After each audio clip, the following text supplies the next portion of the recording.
Hello, everyone, and welcome to the LinkedIn Live. And today, I'm honored to be sitting across Theresa Ancick, and I consider her as one of top five data governance specialists in the market.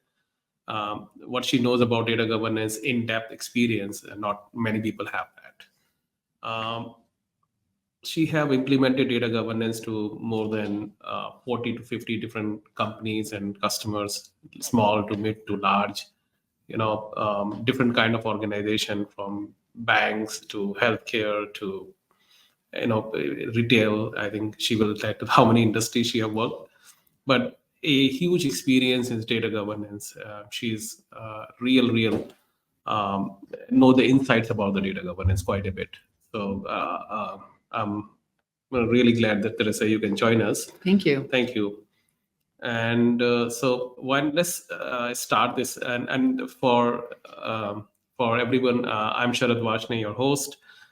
Today, I'm founder and CEO of OvalEdge, and let's dig deeper into the conversations today. So, first thing, I want to lay out the foundation for today's uh, topic, which is data quality.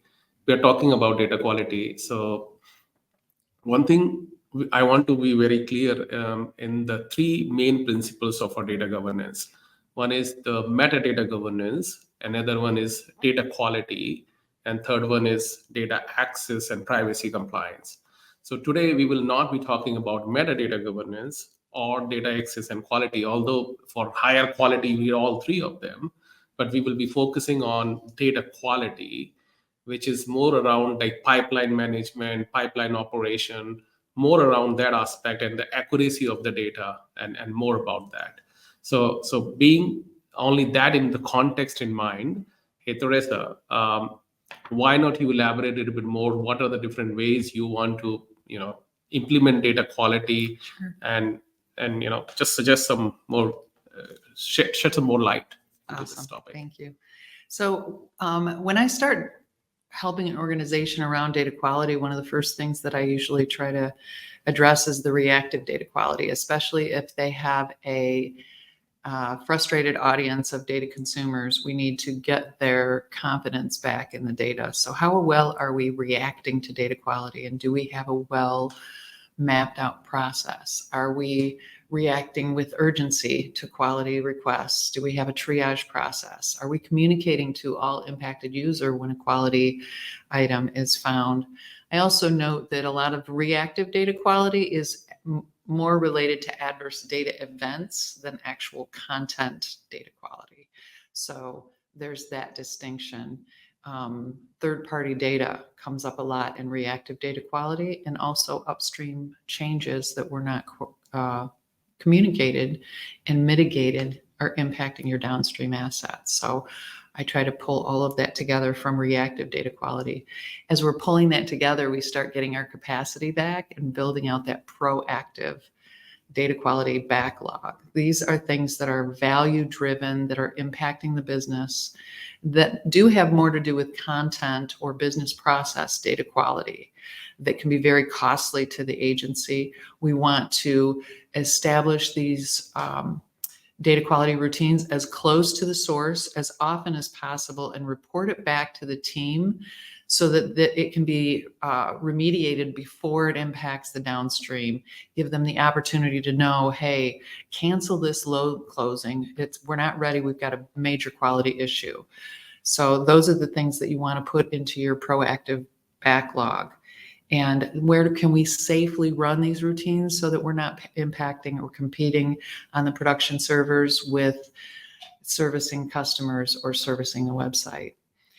The third one is fit for consumption data quality, and that's post-integration.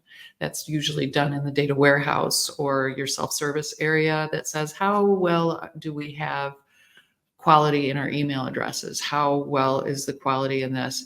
It takes a little bit more work to find the sources because you're bringing it in from multiple places. And lastly, data anomaly detection. And that's exciting when you get to data anomaly detection because you're able to use some machine learning, some AI, your heads up, and we need to organize these 4 pillars of data quality so that we've got the metrics and the right individuals involved in the process. Very good, thank you. So I think let me summarize that what you said, that there are 4 types. One is reactive, proactive, fit for consumption, and anomaly detection. Right. Right. Yep. So these 4 generally you go with proactive and then reactive. You said reactive and proactive. You want to shed some light? Is it a specific reason that you put in this order, or they are Yeah. just doesn't matter? Well, I put it in that order when there's 2 things. If I feel like after interviewing my clients that we can get some capacity back and we can raise the confidence in our audience, our data consuming audience. If there's an issue when we do our NPS surveys, if the audience is like, I am disgusted with our data and it's too much, I don't feel like I can make a decision, our scores are low, we need to raise that. We need to start communicating, and we want to start taking care of that to definitely start showing some value in return for our customers. That's when I want to really start with the reactive data quality. There's a lot of opportunity, and there's opportunity to build your proactive backlog too. So when something comes up at the end of the month, we review that reactive data quality and say, how can we stop this from happening again? Who's the business owner? What is the process? How did we mitigate this?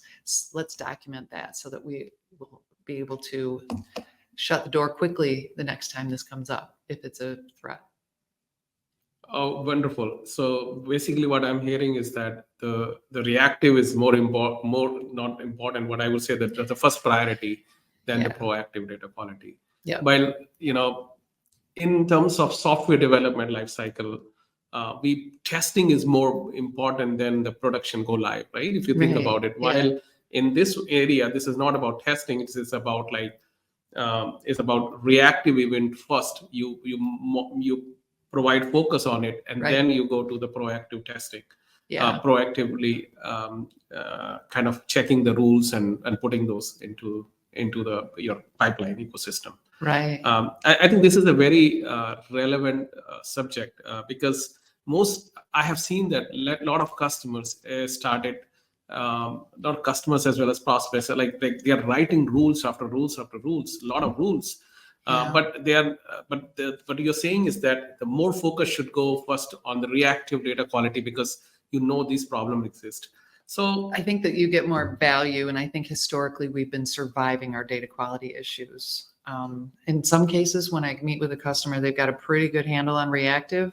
We just need to memorialize and document a lot of the process that they already have a handle on, and then get that capacity back and get the communication up to scale, and then move into proactive. You'll see that there's a reduction and removal of reactive data quality that creates that capacity to move into proactive. And if you have a dedicated data quality team, they are able to go, okay, button this up. Now we can focus on this because everybody knows what to do in the reactive area. Wonderful.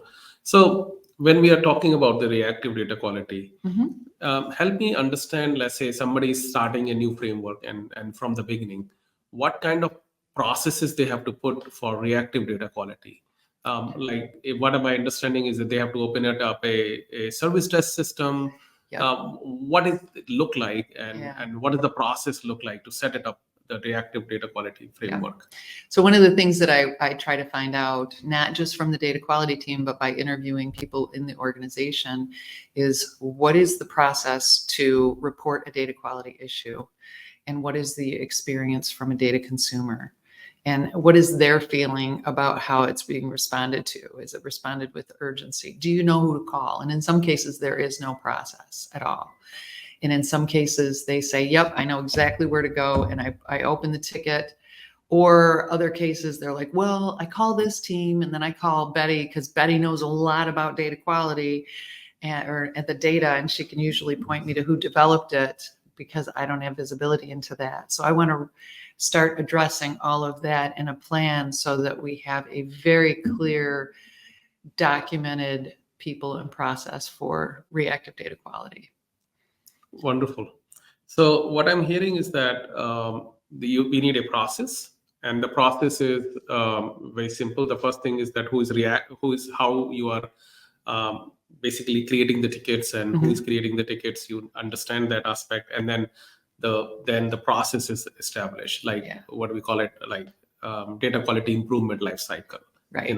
Something like that. Like detect the problem, then inform somebody, then after that you identify the root cause, you fix the root cause, and then you improve it further. Right.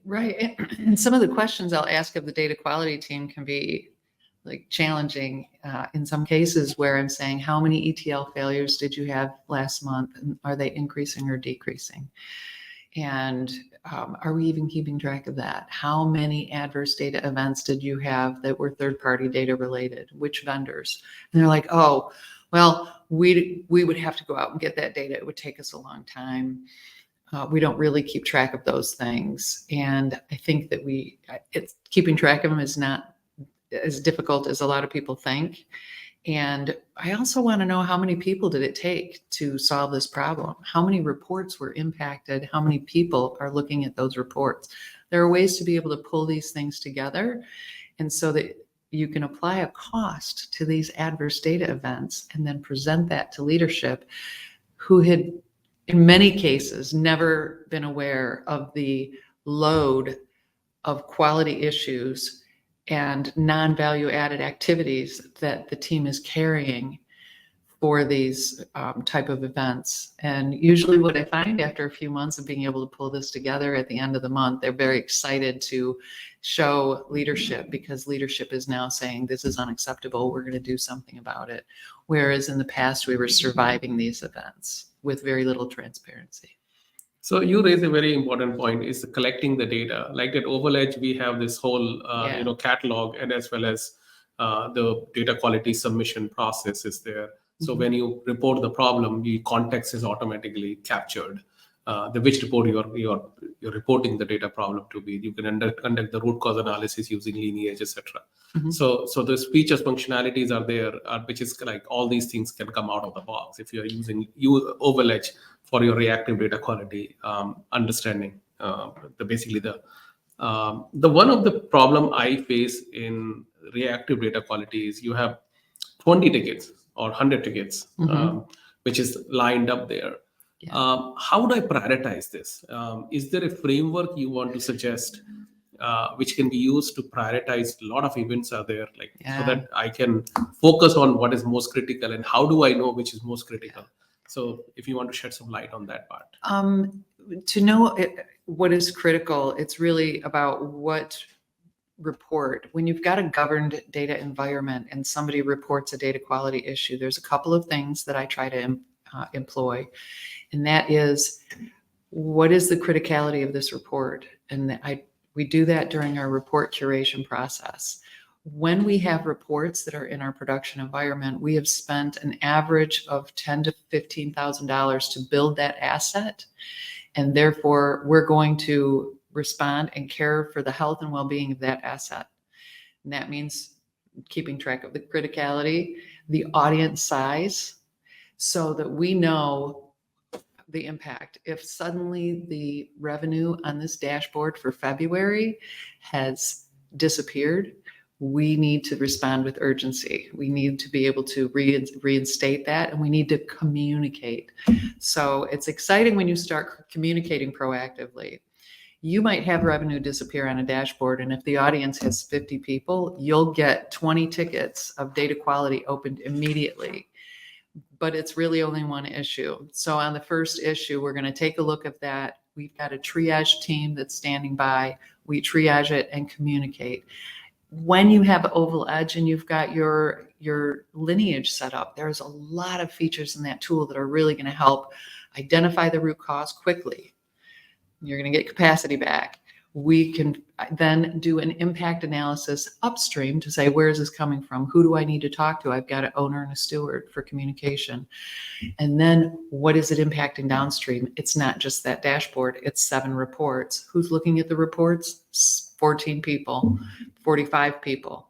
We have a template that we send out and say, hey, we know that you're looking at this. There is an adverse data event. We're working on it, and we'll let you know when it's in good standing.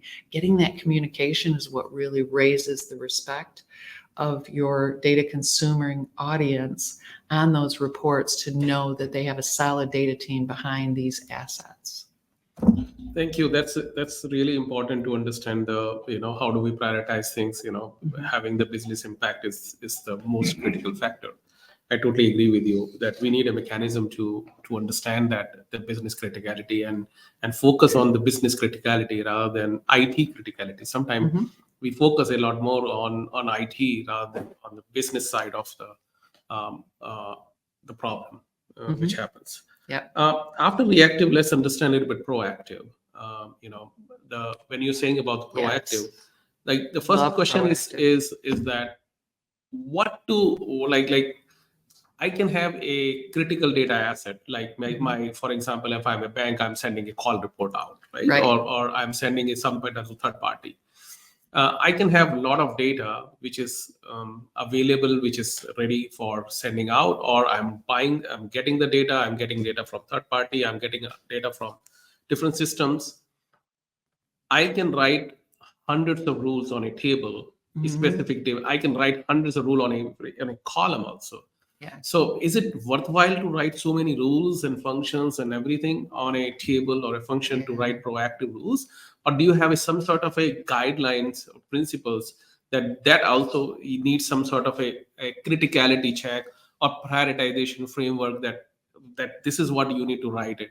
Yeah. What is there any recommendation for that? Yeah. So when you move from reactive and you start getting the confidence back from your data consumers that you're responsive, being able to move into proactive where you involve the business and you start keeping track of who owns the data quality rule, and you're monitoring for events as close to the source as often as possible.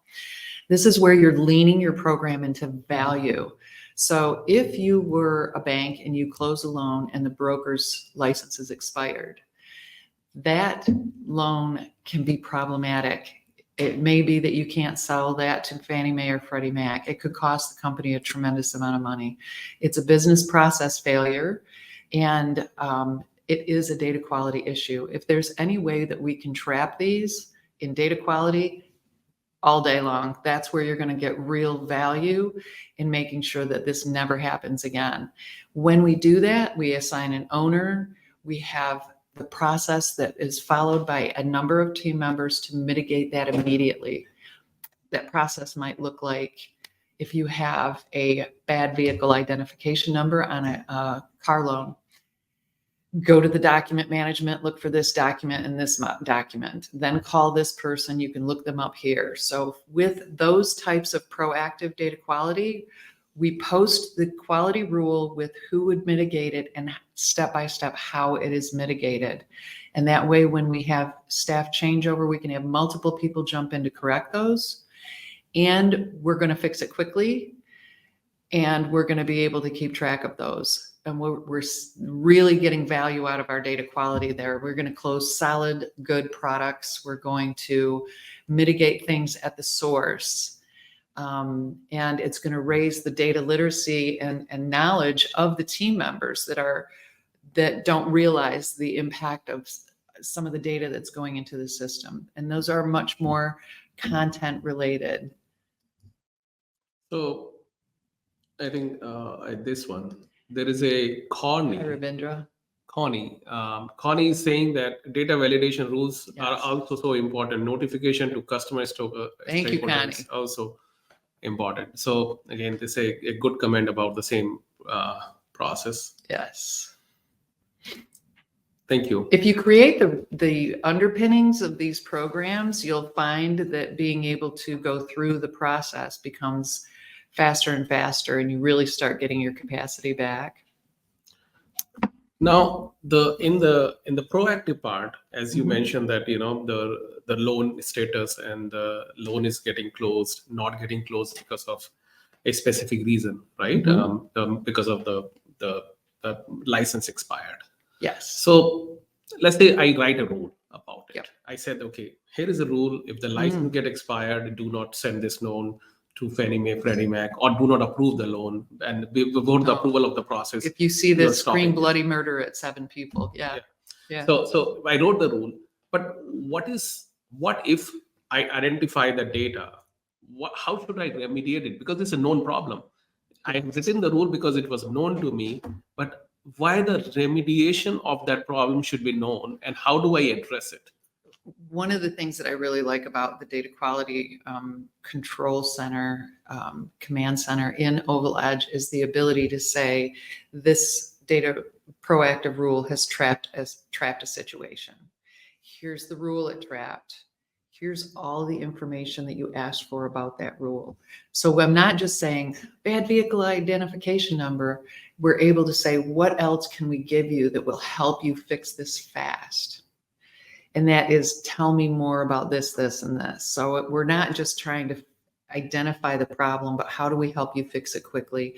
And by the way, here's the document that gives you step by step how to open the front end of the application, where to go, and how to fix it, what documents to look for in the document manager. So it's really about thinking broadly about that rule. The other thing that I do with proactive data quality is make sure that I have a business sponsor for everything in my proactive catalog. So at the end of the month, there's metrics that each business sponsor is going to say you had 45 rules, 16 of them were triggered an event. Here's how quickly you were able to mitigate that event. Here's what you saved, because that is a cost saving to the organization. I'd love to apply those returns on your investment so that we're providing, again, that transparency to the leadership about the quality of the data in the organization. Wonderful. Thank you. So I think that this kind of summarizes the proactive data quality, including what you're saying is that I write the rule. Yeah. After writing the rule, I know these are the problem exist in my data somewhere, some point of time, and mostly they come from the reactive problem. So, and then I write the rule, but I also write the remediation step for it. Yes. Hey, if this loan Yes, breaks, and the this remediation step is remediation often the step, big discovery, because now I'm not publishing a rule without the remediation steps. They go hand in hand. So we put the rule, and then after that we remediation problem. And whenever remediation occurs, we also identify the owner who's going to fix the problem from the business side, hopefully. Yep. And then we're going to whenever there's adverse event happens from the business side, they know how to fix the problem, and they know exactly step by step to fix the problem. Wonderful. Right. Yeah. I think that is a very good idea for proactive. I think we have some discussion happening. So let's see. Yeah. There's another is saying that usually business doesn't see the direct benefit of benefits. data quality activities and see it has extra work. How enroll business and make them stakeholders? Any Yes, recommendation on that? that is a It's very fantastic good question. Thank you very much for that question. So when, again, you heard me say that I don't post a data quality rule, and when I have an adverse data event, I always track it back to the root cause and who in the business is the leadership of that area, so that they are aware that when I say that this adverse data event cost this much, and it's in your area. So if you have an upstream application that upgraded and they didn't communicate to the data pipeline and data engineers that this change was happening and it broke 7 reports, they need to know that it cost the organization this much in degradation and confidence, and how many people it took to fix those events, and the chaos that it caused. So you're making sure that the organization, either in IT or in the departments. The other thing I want to point out, that with data governance, when they start putting their terms together and they're working in data governance, they start seeing how dependent the rest of the organization is on the data that they're creating. That transparency starts to happen, and they're like, wow, I never knew that people thought this about this piece of information. So a lot of that activity happens, but I do oftentimes help customers with the reinforcement that the data is owned by the business and the data container and transportation is owned by technology, because sometimes they don't recognize that. So there's a series of very soft awakening exercises that we go through to help reinforce that. I also have a theory here is that when the data is consumption layer, when we are consuming the data, what kind of decisions are we making on those decisions on that Mhm. data? So, for example, this is a audit financial report. Then there is not a single error is even acceptable. Yeah. Suppose the report is going to the compliance. Mhm. A single error in that will create a very high risk for your organization. It's very, Yeah. very critical. Suppose you are making a supply chain assessment, and you are creating a order of inventory, right? And let's say the inventory is supposed to order 1 million objects, instead of 900,000 came up, and suddenly you are less of 100,000, or you order extra, right?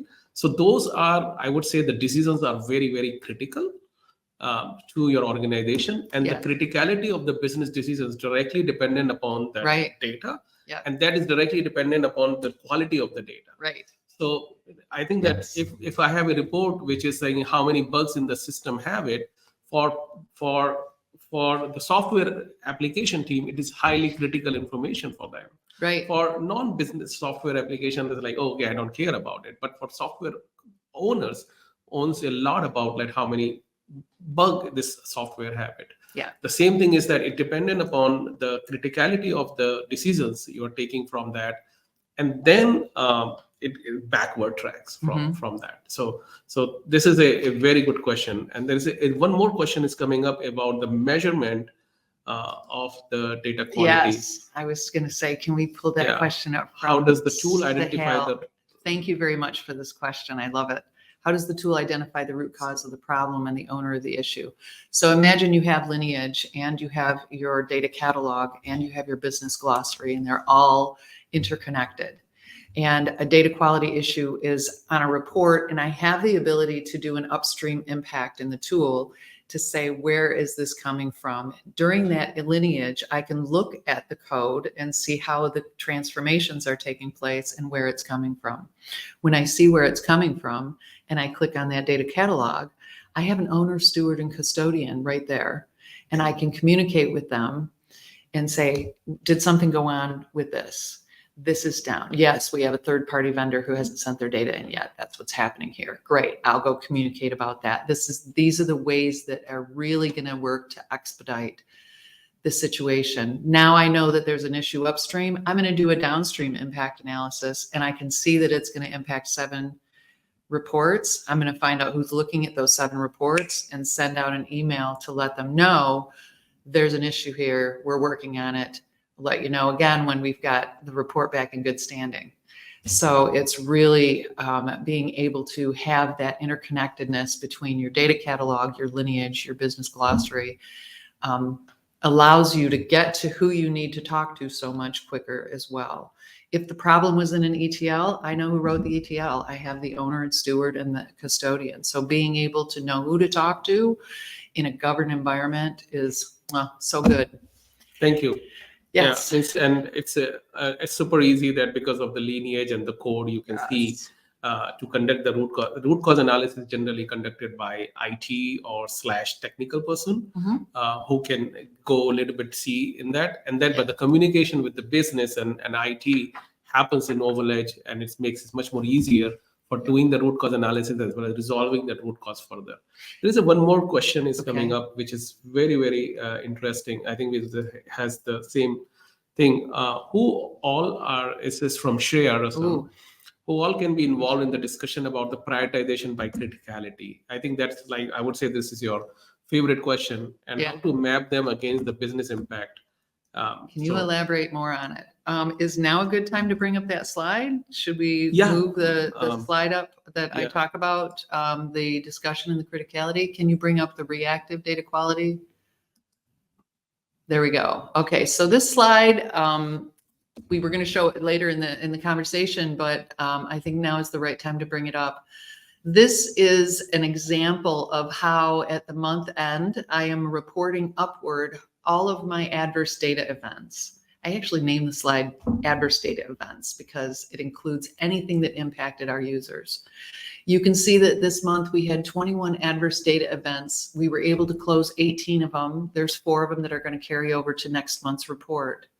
You can see that at the bottom where you see the red bars, those are the 18 events. On the left-hand side, tells you how many assets were impacted. On the right-hand side, how many individuals were impacted.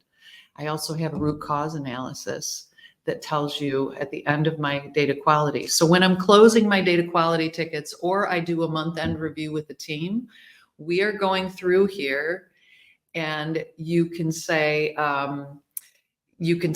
how many people did it take to fix this event? And I say, what was the root cause? And at the end of the year, I can say, this is my most broken ETL. This application team is not communicating when changes are being made. This third-party vendor is horrendous and it's costing us this much. I have included how I create a cost so that I can show a formula on what it's costing us. And if it's impacting 10 people, it's $50 a person. If it's 7 reports, it's $250 per report. So come up with a formula. If it took 3 people in IT to fix it, it's $300 a person. If they had to fix it on the production with an ERC, that's $1,000. That's high risk. So I come up with a formula of cost that I get my leadership to agree on is an accurate depiction of what you can assume a cost for an adverse data event is. And that is how we're able to really start getting some transparency and leadership eyeballs on the adverse events that we're dealing with. We're no longer surviving it. In the beginning, the teams are like, what are you talking about? This is so confronting. And at the end, they're closing these data quality tickets and they're like, oh, Theresa, you got to make sure this one goes on your report so that it doesn't happen again. So it's really exciting when you start seeing that cultural shift to a permanent and new way of handling adverse data events. Thank you. There is another question which is coming up. Let me stop that from this. We have an ongoing disagreement between the IT not owning the data. As a department analyst, we do create data, but have no control over the data that is being created. We can create the reports or generate information, but the control of the data is in IT. Yeah. So how can IT not be the owner of the data if they control it? Connie, this is great. So the data is born into your organization, and it is born into your organization through the individuals that are contributing to the data. And IT makes data. They are adding data that's IT related. But your company, and as you're creating these transactions, that's where the data is being born. The data itself should be owned by the people that are creating it. If it's in the business being created, then that data is owned by business. The IT owns the data containers and the health and well-being of that data throughout the pipeline and travel. They own the integration process, the quality of the programming that transfers that data. That is all owned by IT. So if business is creating the data, and this is often an area that I do a lot of focus, and I try to make it as fun and gentle as possible because there's a lot of trepidation around this. It's like our IT doesn't own the data and they refuse to own the data. And I'm like, how do I turn that conversation to say that IT owns the data container, the quality of the container, the quality of the code that moves that data. And they owe you transparency on the adverse events. And to be able to know to the people that are creating the data that they're getting that feedback of how well or how poorly they're creating their data. Wonderful. So I think let's continue the conversation. There's a lot of questions coming up. So I think that, so we talked about proactive, we talked about reactive, we talked about proactive. Let's quickly complete those 2 more framework, which is the fit for consumption. So before I take the question a little bit, let's complete the fit for consumption area as well. Okay. What do you mean by fit for consumption? Yeah. And is it really that like the data which goes out from the organization, data we buy from the organization? What does it Yeah. mean by that? Fit for consumption data often happens at the semantic layer and oftentimes it's post integration. So if you have 10 ERPs or different versions of a application and you have to bring it into an enterprise warehouse, at your data warehouse, fit for consumption says, how good are our email addresses? Are we at 90%, 80%? It oftentimes revolves around creation of standards and then a data quality routine to see how well you're meeting those standards. And so you're really post integration. You're not reporting it back to the business, but is it good enough to consume? If it's not good enough to consume, then we have to kind of Dick Tracy our way into where the problem is upstream. Is it combined? Who's causing the problem? I do this 1/3 because the value, a lot of times what I see is teams have put tremendous amount of effort into standards. They have the data quality routines that are checking against those standards, irrespective if the standard is actually a problem or not. And then what we find after we go back is that, oh, they didn't use that email field for 6 months. So we just adjust our code to exclude those, but we haven't really moved the needle on data quality at all. So it's important to have fit for consumption, but it doesn't have the impact on the business and the value and the transparency and the cost reduction that the other two do. So are these things good enough to consume? We do want to have watches on that. But I do that third. Or if I can't do anything proactively, then fit for consumption is the best place for us to go. That's where we're going to focus. So one thing I think that we also created in our product is OvalEdge is like there are various compliances. For example, there is a HMDA compliances for banks and HMDA compliance. And there are variety of compliances. What if because this file have to go in a specific format, Mhm. and data need to be in all the things have to be corrected. Mhm. And if the file is not in right format, they are going to penalize you. Oh yeah. So they're going There's to your value. penalize you. So in these areas, when you know that there is a very consequential impact are there, you want to make sure this is fit for consumption. So you want to write Right. rules out of it. So in Right. OvalEdge, we have written a out of the box rules for HMDA compliance, and we are going to come up with more rules for all the different compliances, so that you can ensure that hey, this is ready for be Yeah. consumed by that compliance, etc. Right. But also, I want to understand that what is as we are building the platform, we also build something called data quality score. Does the score can give some information about the fit for consumption of the fit for Yeah, consumption the area? scores are very, very helpful to monitor. And a lot of times it's your data quality team, or if you don't have a data quality team, a lot of times they call it data operations team. I saw somebody in Yeah. the comments that I've never seen a company with a data quality team. They call it data operations. And so a lot of times they're monitoring these scores, that scorecard. And so they want to make sure that their fit for consumption scores are in alignment. And sharing those scores, again, raises the confidence at your data consumption audience. Yeah. Thank you, Anupam, for this. But yeah, there is a data operation team or data quality team or some sort of a team. Sometimes there's a Sometimes rotation. IT team is there, Yeah. which is responsible for managing it. Or Sometimes there's nothing. there is there is Nobody a knows who to person of call. one person. Yeah. Yeah. I still remember that. It's about 15 years back when I was consulting. At that time, the data users used to travel that much. The integration was quite a bit common phenomena at that time. And we were working for a nuclear power plant. At that time, there was one team dedicated for one interface. That was used to be the cost of support. You can imagine, one interface means the purchase order is going from one system to another system. There is one person responsible for just managing that interface. Yeah. So that how it the complex used to be the data transfer, and now Right. how simple it becomes that people are transferring the large amount of data without a support team. There is Right. means Yeah. there is there, but there is a team of support as well. So just to give things in the context. Now the last one is the anomaly detection. Yes. Um, what is your take about the anomaly detection? What is the difference between the data quality rule and anomaly detection? Like Mhm. what is the difference between those two, and how do you The address that? anomaly detection is exciting. It uses a lot of machine learning and AI. I am very excited about some of the things that I'm seeing that are being developed in order to track and report anomaly detections.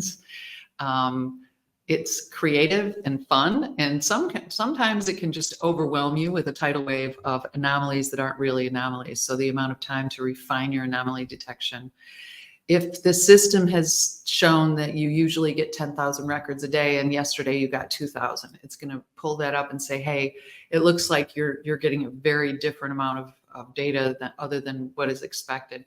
Those are the kind of things that it's really hard to track. And so we want to be able to use the machine to bring those things to our attention where it wouldn't otherwise have become an issue until much later. You're actually shifting left to find those anomalies immediately. And you can do that both based on a lot of different vantage points in your data pipelines. And that's another area where I work with the business to really reinforce, is this a valid anomaly? Is it not? You're going to have to partner with business in order to really detect if it's something that you need to react to or if it should be discarded. Wonderful. And OvalEdge have out of the box. So the one of the So things that exciting. we understand is the anomaly is that, hey, you do not have to write any rules. You do not have to do any reactive framework or anything. Like the anomaly is just happening, and the system is recognizing automatically and giving you alert. And then based on the alert, you can say that, hey, this alert is good, or this alert is bad, or this is a not an anomaly. This is the business process. We ended up, anomaly may come up suddenly. We used to see 100,000 or 100,000 rows every day, but today 1 million rows come in. Right. Like, what happened? Like why is every day it was 100,000, today is 1 million? Right. And then maybe that, we ran an extra process, or there is an extra file was loaded, or some, there may be a genuine reason for it. Yeah. But if some sort of anomaly is happening, that basically can be detected Yeah. by the system. I have seen a lot of times the people are just there are a lot of files get loads, and it's just not able to load the file. Like very simple process, IT process broke somewhere, they're not able to load the file, or the file have some carriage return, and because of that it just didn't. There's a Anomaly comma. detection can very easily figure out those things, Yeah. and detect that problem. Right. Those small low hanging fruit can be very easily obtained with the tool alone. You don't no need to write any processes and complex information there. Well, when you get into the machine learning too, the machine is actually learning what the expected behavior is and identifying when the behavior has changed and why it has changed. And it can be as sensitive as you make it. If you want to know if it changes a tiny amount or a large amount. So anomaly detections, like I said, sometimes they were not that accurate. I'm seeing that we have a question on Yes. how accurate were they. Sometimes it takes a while to get it so that it's not giving you a lot of stuff that you're just reacting to, and you've got to figure out what's an issue and what's not an issue.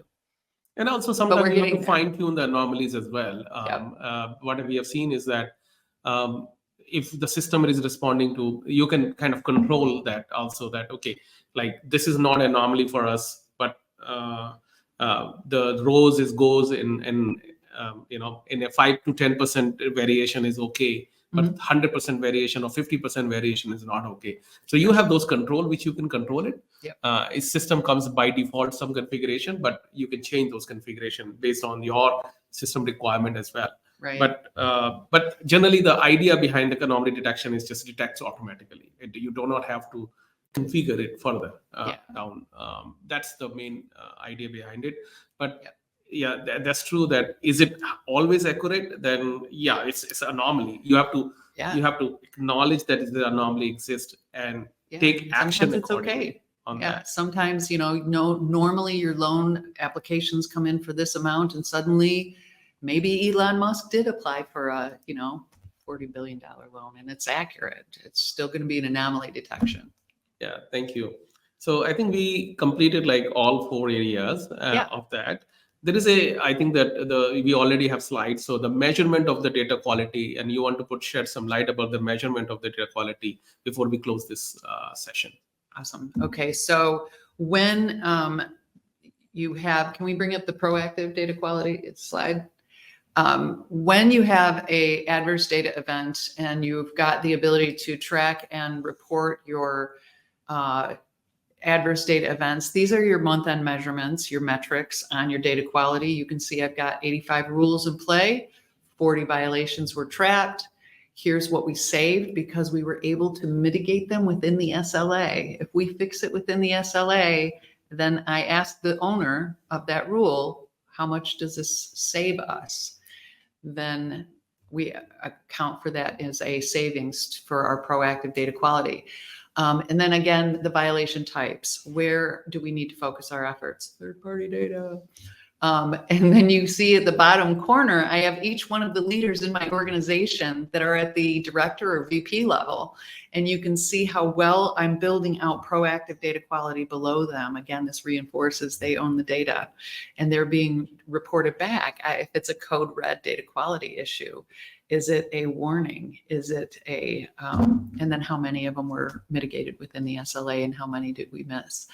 So, and again, I've got a algorithm for applying those costs and rolling it all up. So these are just two examples of the slides that I present on data quality. Data quality to When understand basically these are the slides to communicate to the stakeholders, to the executives that, hey, this is what we are doing in the data quality, and this is proactively we are able to demonstrate, and reactively we are able to find the problems. To being transparent with the executive as well as our governance council. Right. Right. Wonderful. I see we have a question about what should the structure of the data quality That's a very be. good question. I wanted to take that question as well. Good. It depends on the size of the company. It's the same thing with your general accounting practices. If you're a giant company, you should have separation of duties. If you're a small company, you're going to have it done a different way. So it really what I try to drill into is how big is your data engineering team? What is your current data quality? Who's involved currently? If they have a data operations team, great, we can lean into that. If the BI team is responsible for also mitigating quality, the challenge there is that they're being pulled off of creating projects every time they get pulled off into a quality issue. So it's hard for them to meet and promise their due dates for the items that they're trying to deliver to the organization. And it's also difficult for everyone to have the same general knowledge of what's in their production environment. So we talk about what the different ways of who can we do a rotation, but we do need to identify who the players are and then right size the structure for the organization. And sometimes I make some recommendations. Now I always make recommendations because it's me. And then sometimes we grow into that and make the changes as we go because the business starts to see the value. And a lot of it, I can't say enough about that transparency to the leadership on your quality costs. I have one more question, which before I close this, Okay. This is around, which is from Shreya Rasam. Scoring. Is data quality scoring conducted after issue remediation and during the monitoring phase, or do you prefer it to be done before implementation and any data quality issue resolution measure? So let me take our tool, how we have implemented it. Okay. So our tool have variety of ways the score get calculated. The one is the profiling of the data, which is the proper statistics around it. The second is that how many problems has been detected and solved as well. So there is a lot of outstanding problem are there on a specific table or a report or a file, then the score will go down because there are a lot of outstanding problems are there. Yep. And as you keep resolving those issues, then score going up. And more problems are resolved. Suppose the score is say 50 after the profiling, and then 10 issue came up, and then score went down to 30. But as you resolve this all issues, then score goes out to 70 because you have solved a lot of problems. Yeah. and those problems has been solved in that part. And then also the how many rules are running against that. If your proactive rules are running and they are all validating green, then the score goes up again further. So as much confidence we have the problems are resolved through variety of areas on a specific area, Yeah. the score keep improving to, and say score is a subjective nature. Still the score can be 99 and then it's out of 100, but still they may represent some bad information because we don't know. Just like a credit score of some 7,700 or 800% may also default the loan, but the chances are less. So the same thing is that way. And I also want to add that the score is coming from all four pillars. Your score and your data quality is coming from, are there service desk tickets open on this? Is there anomaly detections that are in the catalog? Did we find proactive, and is it non-mitigated at this point, and so forth? So it's a combination of all of those things in the tool that is giving you your data quality score. Wonderful. What a good session. I would say that Yeah, it this was is fun. thank you. And this is a lot of Great fun. questions. Thank you, And everybody. I'm really amazed to see that audience and the engagement and the questions which is coming up, as well as comments. Like there is a lot of people are commenting that about the state of the data quality, and then a lot of insights which is coming up. This is amazing. So thank you, audience, for such a wonderful questions and comments, and please Wish we had keep more commenting, time. keep writing to us about your data quality concerns, about anything around metadata governance, data quality, data access management, everything what we do at OvalEdge, we're trying to simplify the processes, and tool is Yes. our, obviously we are providing at a price point. Thank you. Thank you.